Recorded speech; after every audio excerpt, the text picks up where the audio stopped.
Y desde que estoy haciendo estas investigaciones, investigando acerca de las profecías de Daniel, he quedado muy sorprendido de cómo las cosas en los últimos años, digamos 10 años para acá, se han venido dando para la manifestación primero del anticristo. Porque primero tiene que venir el anticristo antes que venga Jesucristo en gloria, porque Jesucristo es que va a matar con la espada de su palabra, con la espada que sale de su boca y con el resplandor de su presencia, dice la Biblia, que es el que va a destruir al hijo de pecado, al inicuo, al anticristo. Investigando, me he quedado anonadado, sorprendido de cómo las cosas se están dando. Y traigo dos cosas específicas, dos palabras que me hizo entender el Señor en esta semana, específicamente el viernes, ayer, viernes o sábado, me la hizo entender el Señor. Y son dos cosas importantes. La primera, el deseo de Dios en cuanto al conocimiento de estas cosas que están aquí escritas, en cuanto a las profecías y los eventos del porvenir. Dios quiere de que todos y cada uno de nosotros manejemos esta información de manera muy clara, que nosotros comprendamos perfectamente cuáles son los eventos proféticos, qué significa el monstruo de 7 cabezas, los 10 cuernos. Dios quiere, es el deseo del Señor de que esta información no sea dada solamente a los que estudian escatología o a los licenciados en teología. Dios quiere de que todos y cada uno de nosotros podamos manejar esta cosa con habilidad, con destreza, que no creamos en cualquier cosa que se nos puedan presentar allá afuera o por internet, que hay mucha información que está torcida. Ese es el deseo del Señor. ¿Cuál es el problema? ¿Cuál es el detalle? De que Dios no va a venir, si tú estás durmiendo, te lo va a revelar por sueño. O estás así viendo televisión y de repente entras en un éxtasis y Dios te mostró los acontecimientos de porvenir. Dios no va a trabajar así. Dios se la va a mostrar a aquellas personas que diligentemente se meten a investigar y que concienzudamente le piden al Señor, Señor, yo quiero saber qué son estas cosas que están por venir. ¿Será verdad? ¿Cómo es eso de las 70 semanas de Daniel? ¿Cómo es? Señor, explícame. Yo quiero saber, Padre, ¿cómo en la iglesia va a pasar por la gran tribulación? Yo quiero que tú me lo muestres. Y Dios se lo va a mostrar. Dios se lo va a revelar de una manera impresionante. Se lo digo por experiencia.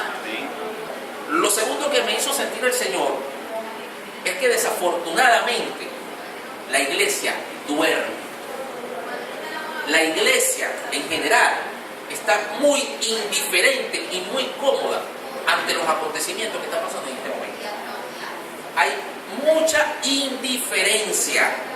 Es más, le digo algo fuerte, más ansioso, más deseoso de la manifestación del anticristo están los francmasones, los illuminati, los ocultistas, los satánicos. Ellos están esperando la manifestación del anticristo. Ellos saben, ellos le llaman, por lo menos los illuminati, los francmasónicos le dicen de que es el gran arquitecto del universo. Ellos lo están esperando. Esas personas desean más la manifestación del anticristo que la misma iglesia, la manifestación de Cristo. Está grave el asunto, hermano. ¿Por qué se dice esto? Porque la iglesia duerme, indiferente. Cada quien está pendiente de sus propios sueños, sus propios proyectos. Nadie está haciendo lo que le corresponde. No, nadie. Muy pocos están haciendo lo que le corresponde hacer dentro de la iglesia. Cuando Jesucristo dijo, ciertamente la mies es mucha, pero los obreros son pocos, orad al Padre de la mies, yo entendí eso, que no todos tienen la disposición de servirle a Dios a plenitud. No todos van a tener la disposición de renunciar a su trabajo o a sus comodidades, simplemente para dedicarse al servicio al Señor. Ya nosotros, desde la clase pasada, quedó por sentado de que no es la voluntad de Dios que la iglesia pase por la gran tribulación. La iglesia, no es los planes del Señor de que la iglesia pase por la gran tribulación. Dios no quiere eso. Eso quedó sentado, ¿verdad? Quedaron claros en las clases anteriores los que vinieron. Pero desafortunadamente, parte de la iglesia sí va a pasar por la gran tribulación. Sí va a pasar. Por eso habla de 5 vírgenes prudentes y 5 vírgenes insensatas. Las imprudentes no tenían aceite en sus vasijas. Llegó el novio a la medianoche, ellas estaban durmiendo, tocaron la puerta, tocaron la trompeta, viene el novio, ellas despertaron, le pidieron a las 5 vírgenes prudentes que le dieran su aceite. Ellas le dijeron, no te vamos a dar el aceite, porque si le damos a ustedes y nosotros nos vamos a quedar sin nada. Vayan y compren. Y mientras iban y compraban, se cerró la puerta. y llamaron, ábrenos. Y el Señor les dijo, no, aquí no van a entrar. Estarán afuera, en las tinieblas de afuera, donde es el lloro y el crujir de dientes, hablando de la gran tribulación. No está hablando del juicio final, no está hablando del lanzado del agua que arde con fuego y azufre. Es las tinieblas de afuera, y que donde es el lloro y el crujir de dientes, que está hablando acerca de la gran tribulación. Porque ciertamente nosotros leímos en Apocalipsis, capítulo 4, capítulo 5, de que había millones de millones que estaban diciendo el Cordero es digno de tomar el libro, porque con su sangre nos ha redimido, y ahí queda claro que los únicos que son redimidos por la sangre de Cristo es el hombre, la iglesia, no son ángeles. Ahí está la iglesia apartada porque se van a empezar a derramar los juicios sobre la tierra. Ok, la semana pasada estuvimos hablando de que el programa profético de la iglesia era un misterio oculto, bueno, oculto al entendimiento, porque estaba escrito en el Antiguo Testamento. Les dije que cuando Dios se le aparece a Abraham, le dice, en ti serán benditas todas las naciones de la tierra. Ahí está hablando del programa que ya Dios le estaba revelando a Abraham, el programa de salvación para toda la raza humana. Pero también hay un programa este tiempo de misterio, hablando acerca de la salvación del hombre, era un tiempo este tiempo de gracia, no sabemos cuándo se va a acabar. La Biblia dice en Pedro que Dios no tarda su llegada, como algunos dicen, sino que Él es paciente y misericordioso con todos los hombres, para que se arrepientan, para que todos procedan al arrepentimiento y haya la salvación de sus almas. Por eso es que Dios no atrasa su llegada, es porque está cansado o porque está durmiendo. No, sino que Él desea de que todos los hombres procedan al arrepentimiento, pero va a llegar un momento que está establecido de que ese momento de gracia, esas puertas de misericordia se van a cerrar, y todos los que no quisieron creer en Jesucristo, lamentablemente van a pasar por un momento duro, momento de gran tribulación, que dice la Biblia que nunca antes el hombre lo había vivido. Hitler, en la Segunda Guerra Mundial, como en los campos de concentración nazi y todas estas cosas, no se compara con lo que va a ser el anticristo. No se compara.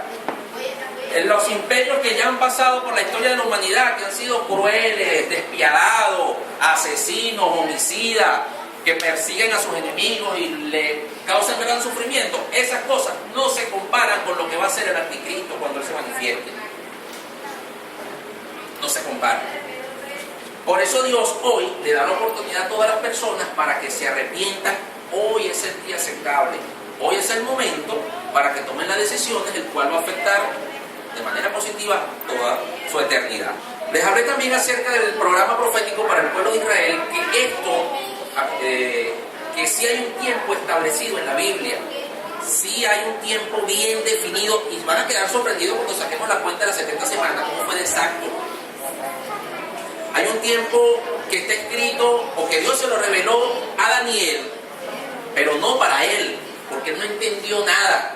Él lo que hizo fue recibir la información y quedó súper perturbado. Dice la Biblia que hasta se enfermó.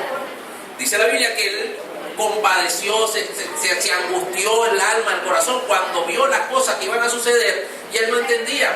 Entonces diligentemente empezó a investigar por el libro de los profetas, específicamente Jeremías, y él se percató de ciertas cosas. Cónchale, son 70 años, cuando estaban, eso es el tiempo cuando Nabucodonosor destruyó Jerusalén. Estoy hablando de 600 años antes de Cristo, 500 y tantos años antes de Cristo.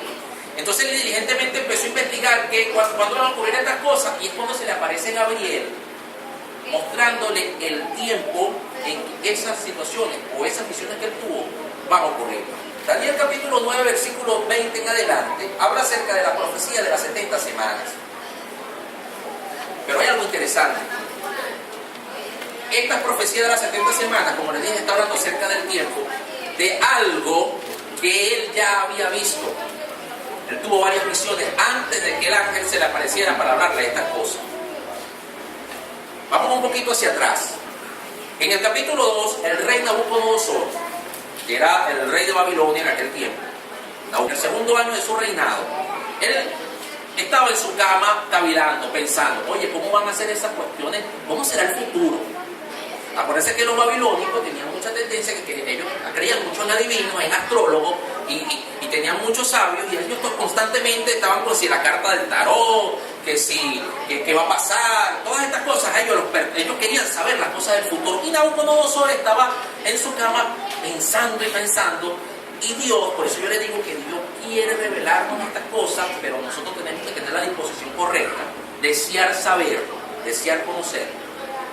Entonces Dios en su soberanía, en su poder, le plació revelársela primero a Nabucodonosor por medio de un sueño. Él se paró perturbado, llamó a sus magos, a sus astrólogos, a todos sus sabios, y les dijo: tuve un sueño que me perturbó. Y le dijeron: Señor, cuéntanos, Señor, para interpretártelo. Y él dijo: bueno, Señor, olvidó el sueño, pero fue espantoso, yo quiero que me lo interpreten, pero no el sueño, no le doy al Señor, yo quiero que ustedes me digan qué fue lo que yo soñé y me den la interpretación, porque si no los voy a matar a toditos. Imagínate qué locura, son hombres temblados.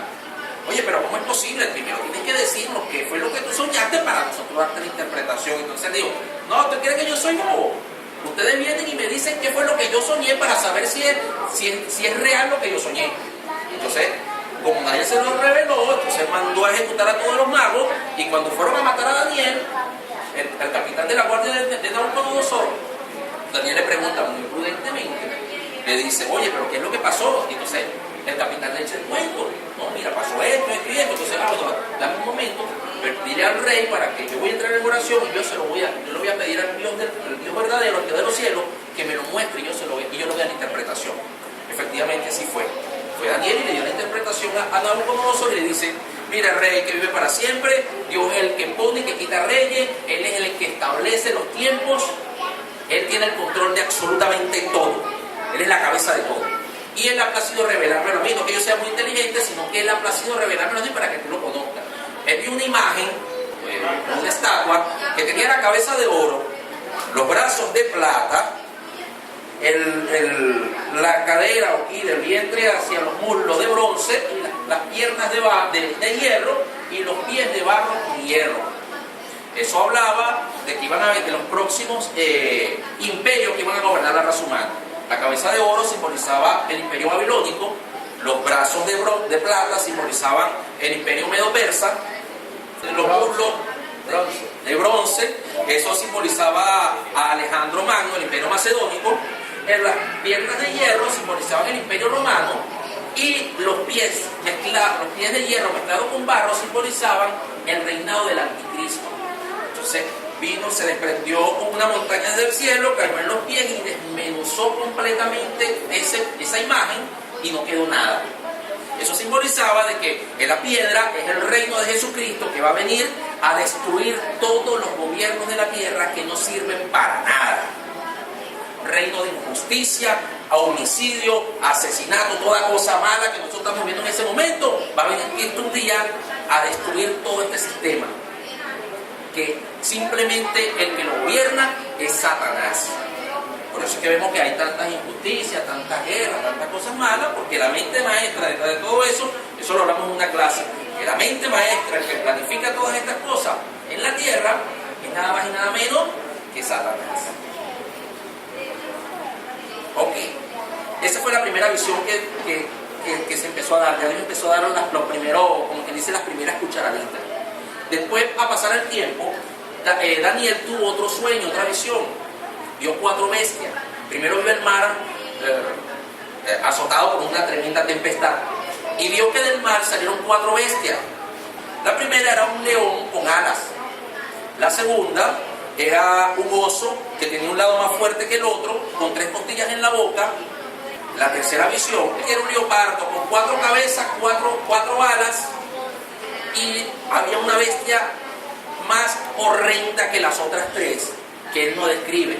Posiblemente haya sido un dragón, un dinosaurio, no sé qué fue lo que vio Daniel. Lo dice que era una bestia horrenda que despedazaba con sus dientes de hierro, y lo que caía en el piso lo terminaba de trillar y destruía todo. Era horrendo, horrendo, horrendo. Tenía 10 cuernos, y del cuerno salía un cuerno más pequeño que tenía ojos y hablaba cosas grandes. Ya vamos a hablar qué significa todas esas cosas extrañas. Entonces él queda, y después de esto vio un trono, al anciano de días, vio a Dios que se sentó en su trono a juzgar a las naciones, a juzgar a los vivos y a los muertos. Entonces él quería saber qué significaba todas estas cosas. Vino un ángel, se las reveló. Dijo que el primer animal, la primera bestia, que era un león con alas, simbolizaba a Nabucodonosor, el reinado babilónico. El otro, que era un oso, es el imperio medo-persa, un lado más fuerte que el otro, porque resulta que los persas eran más poderosos que los medos, perdón. Y el leopardo simbolizaba a Alejandro Magno, Alejandro el Grande, a Grecia, al imperio macedónico, a Grecia.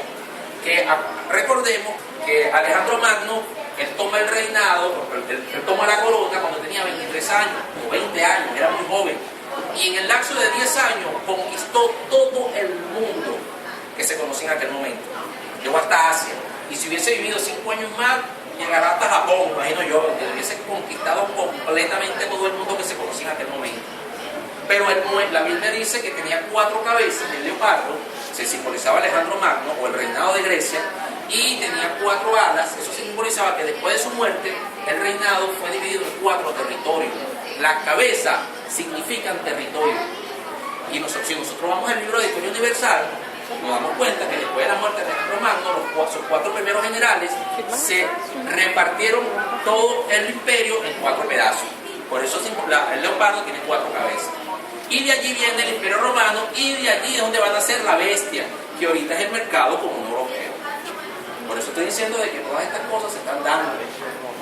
Hace 30 años estas cuestiones no se conocían, pero ahorita, oye, viendo cómo se han venido desarrollando, cómo por lo menos el resurgimiento del antiguo imperio romano occidental, que es el mercado común europeo, que se está estableciendo, que establecieron una sola moneda, todo esto está preparando el escenario internacional. Ok, esa fue la segunda visión que tuvo Daniel. La tercera visión fue que esto fue 2 años después, él está en un río y se le apareció una imagen, vio un carnero fuerte que tenía 2 cuernos, un cuerno más grande que el otro, y nadie le podía hacer frente a ese carnero. Después vino un macho cabrio corriendo con mucha fuerza. Dice la Biblia que venía apresurada, como que estuviese volando, venía muy rápido, y le dio un golpe contundente. Estaba hablando de que Alejandro Magno o el imperio de Grecia iba a destruir al imperio, en este caso medo-persa, exactamente, el imperio medo-persa. Eso se cumplió, hermano.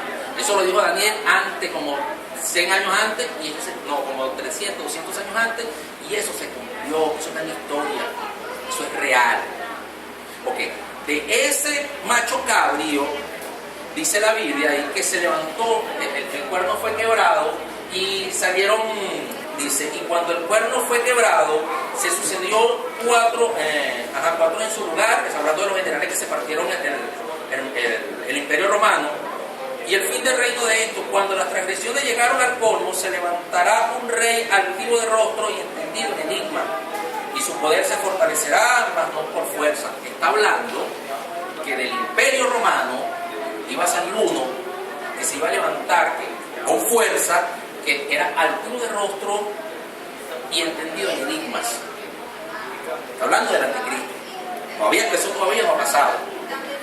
Ok, él tuvo todas estas visiones. Imagínense estas 3 cosas que él no entendía nada. Y él decía, ¿cuándo va a pasar esto? Porque el centro de todos esos acontecimientos era Israel, porque todos esos imperios gobernaron y subyugaron a Israel.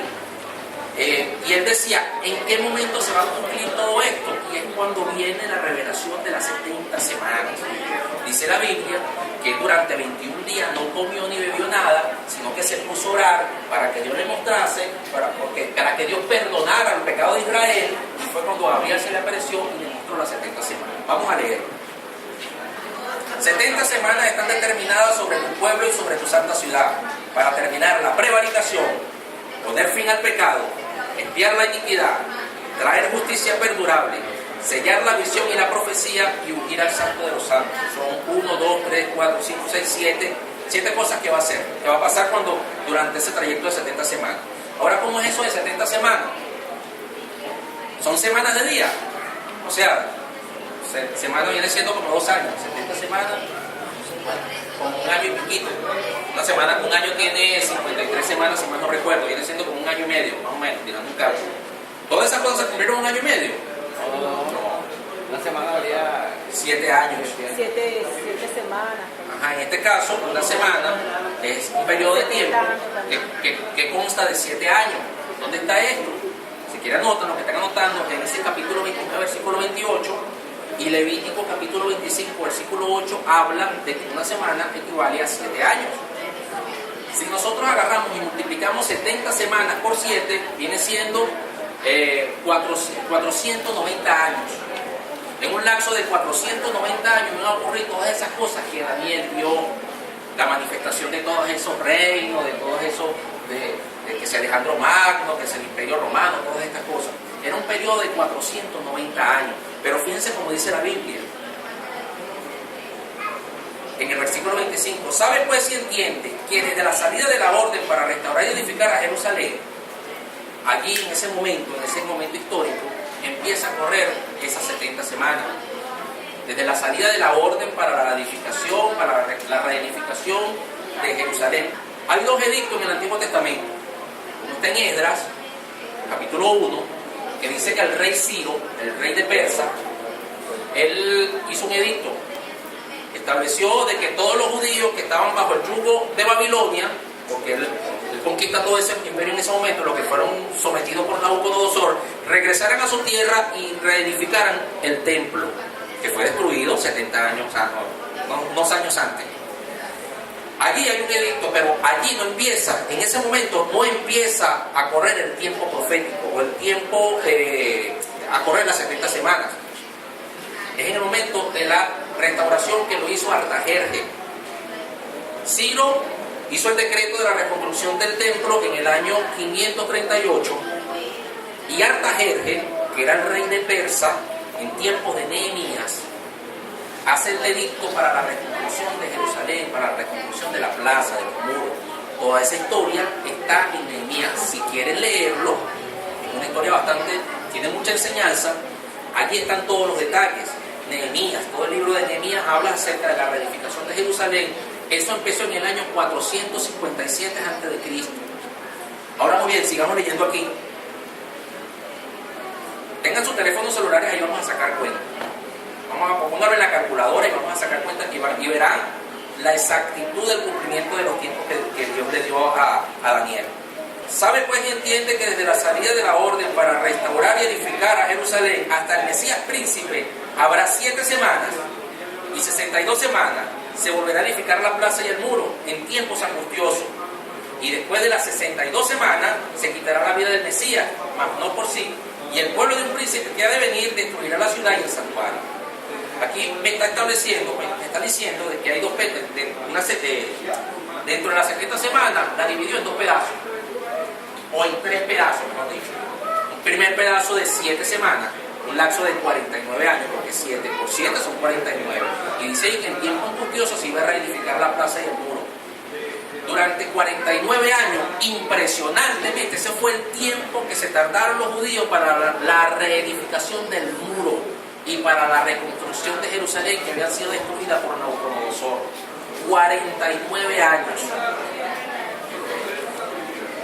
Después de estos 49 años venían 62 semanas más. Eso viene siendo un total de 69 semanas. Desde la salida del orden, de la restauración de Jerusalén hasta el Mesías príncipe, van a pasar 69 semanas. Si nosotros agarramos y multiplicamos 69 por 7, da 483 años. 483 años. Y hablamos que en el año 457 a.C. fue que se dio la orden para la restauración de Jerusalén. Ahora réstenme allí, los que tengan calculadora todos, si tienen calculadora, 483 menos 457. 486. 26. Ahora le pregunto, dice allí, hasta la muerte del Mesías príncipe iban a pasar 69 semanas. Pregunto, ¿en qué año murió Cristo? ¿Perdón? No escucho. 33 años, en el año 33, ¿verdad? Nuestra era. Pero hay una diferencia de 7 años. ¿Qué pasa con esos 7 años? ¿Acaso Dios se equivocó? No se equivocó. La profecía fue dada en tiempo de Babilonia, cuando el calendario era cuando el calendario se regía por las fases de la luna. Era un calendario lunar. Nosotros tenemos un calendario solar. El calendario lunar tiene 360 días. Es diferente al calendario solar. Nosotros tenemos el calendario gregoriano, el calendario romano, que rige que un año tiene 365 días con 6 horas, con 5 horas 40 y pico de minutos, con 5 horas 47 minutos con tantos segundos. Vamos a redondearlo. El año solar tiene 365 días con 6 horas. Por eso que cada 4 años hay un año bisiesto, ¿cierto? Que hay que agregar un día más, el 29 de febrero, para compensar esa fracción allí. Cada 4 años hay un 29 de febrero, porque si no, ese error se va acumulando por siglos y por siglos, entonces estaremos perdidos en el tiempo completamente. Entonces, el calendario, cuando se da la profecía, fue bajo el calendario lunar con 360 días. Si nosotros agarramos y multiplicamos 400, multiplican ahí 400 y anoten 483 por 360 días que tiene un calendario lunar, por 360 días. Vamos a convertir los años lunares en días. No, después por 360 días.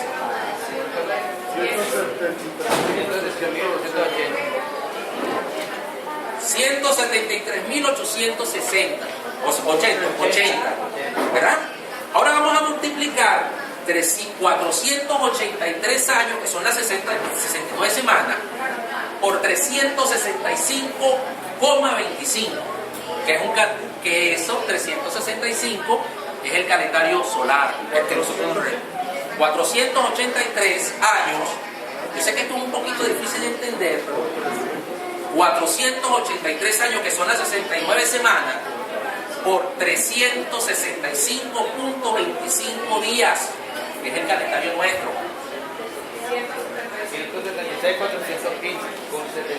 176.415,75. Vamos a redondearlo. 176.416 días. Miren la cantidad, la diferencia que hay. Vamos a restarle eso a los 173.880, que son los del calendario lunar. Qué locura, ¿no? Qué cosa tan difícil, qué rompecabezas es esto. Pero por eso, cuando usted se mete en internet y coloca las 70 semanas de Daniel, le dicen que ya las 70 semanas se cumplieron. O que Jesucristo vino en el año 1914. Da 2535. Hay una diferencia entre el calendario lunar y el calendario solar de 2.536 días. ¿Cuántos años fue que hablamos del 26 al 33? ¿Cuánto es la diferencia? 7 días. Divide 2.536 entre 365,25. ¿Cuánto es? 7.9. Si lo redondeamos, ¿en qué año murió Cristo? En el 33. Ahí están los 7 días que dice, si ustedes sacan la cuenta, los 7 años, perdón, de diferencia. Si ustedes sacan la cuenta con el calendario lunar, les va a dar un error de 7 años. Pero si hacen la conversión, esta cosa loca que hicimos ahorita, que está difícil de entender, fíjense que era exactamente en el momento en que Cristo lo mataron. ¿Qué dice la profecía de Daniel? Después de las 62 semanas se le quitará la vida al Mesías. Después de los 483 años que se cumple, si hacemos en la transformación, vean cómo se cumple a la perfección.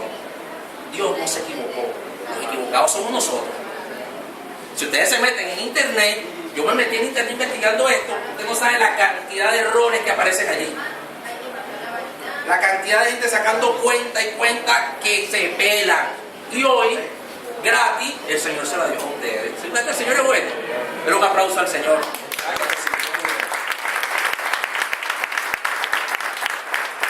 Tiene que haberle cobrado por esto, pero no, esto es gratis. Ok.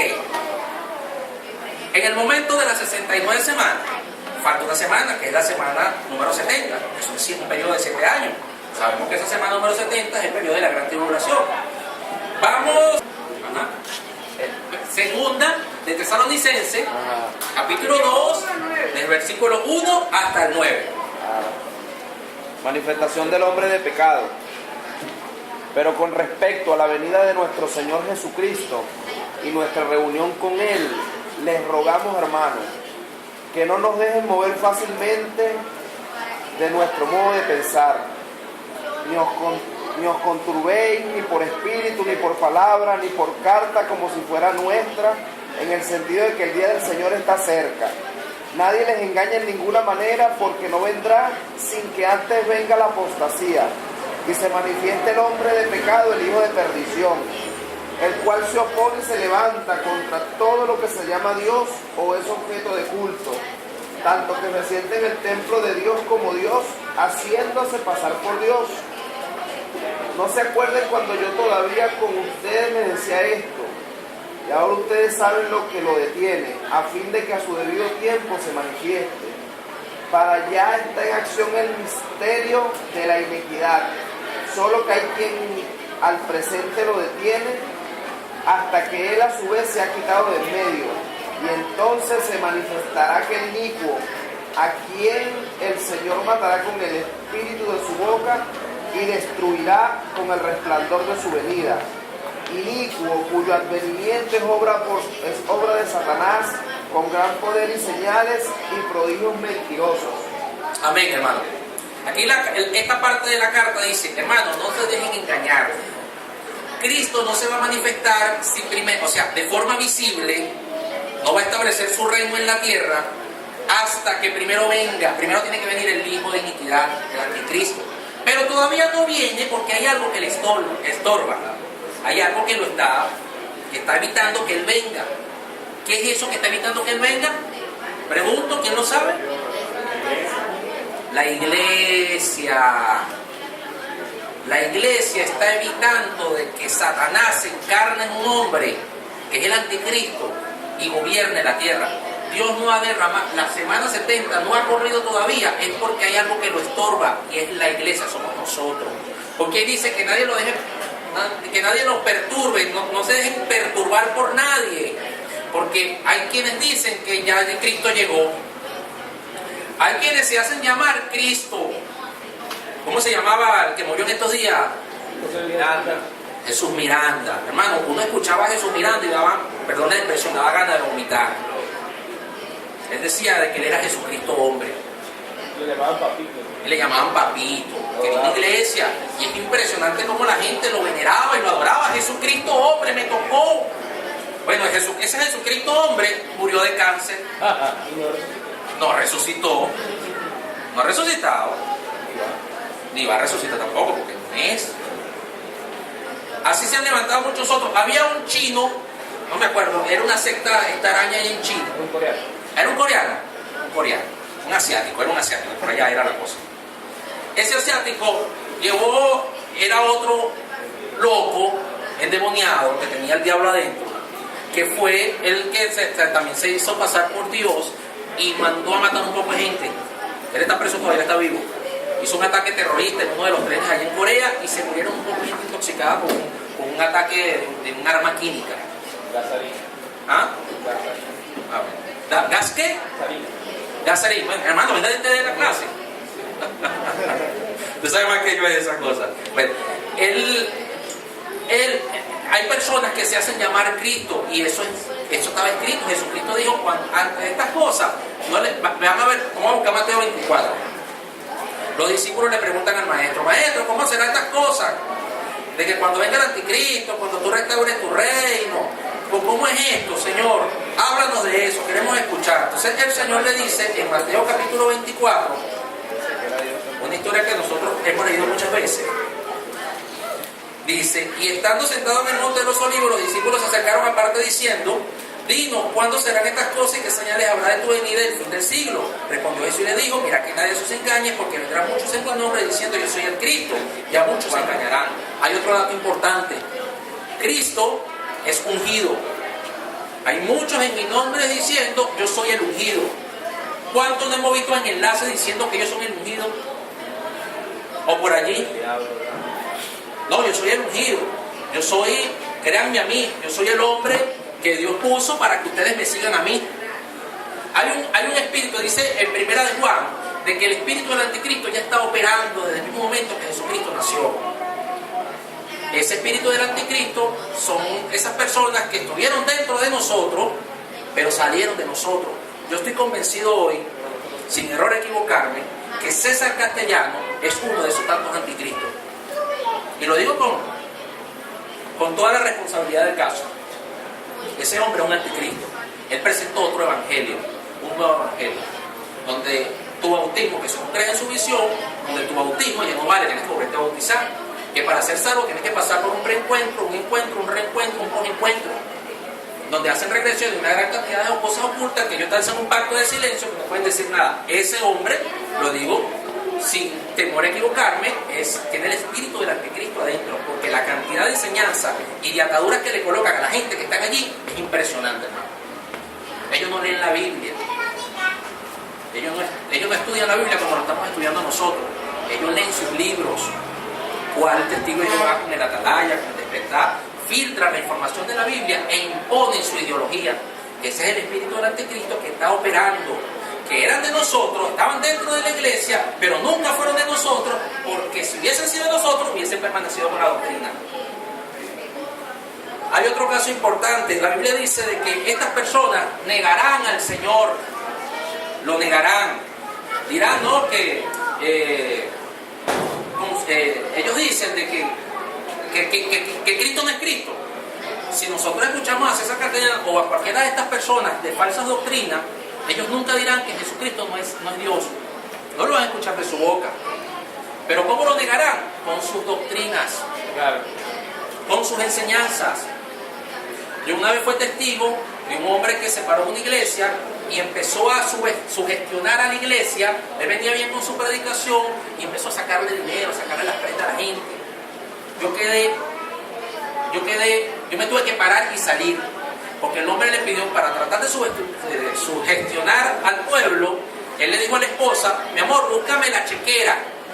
Agarró, firmó un cheque y lo depositó en la cesta de las ofrendas. No, yo voy a ofrendar. Ahí no está negando el principio de Jesucristo cuando dijo: lo que hace tu mano derecha, no lo sepa tu izquierda. Ahí fue cuando yo entendí que ellos van a negar a Jesucristo, es con sus enseñanzas. Pero si yo no leo la Biblia, si yo no conozco la doctrina de Cristo, ¿cómo voy a discernir cuándo niegan o cuándo no niegan la doctrina? Es la importancia de que nosotros conozcamos todas estas cosas.